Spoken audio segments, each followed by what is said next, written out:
Gen, nan mwen chan nou va fè brime, nou va pale, nou. Non. Ved mesi. Nou la, monsieur. Si, nou va karet la rosa nou va pale mesi. Fon pale tout mesi. Un peu de problème.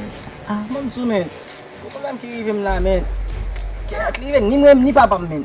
Mwen mesi. Papa chton radye mesi. Kiti an de konen mesi. Te kon la de bon manje vito. Oui, da peu bon goût. Pa bote yen jan. E jan waga moun nan anta de radyo.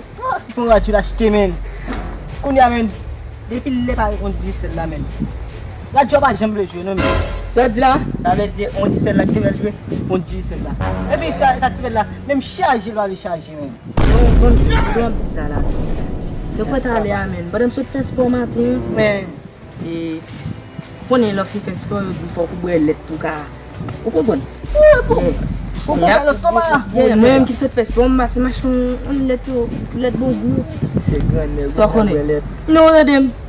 Te quoi les m'ouvrir lettre là men, ti bœuf qui sous pour lettre là, toute lettre là net, ma jeune rien dans boîte là non men. Qui ça? Il boit tout lettre là net. Je sèche. Je dis sèche. Sèche, pas non.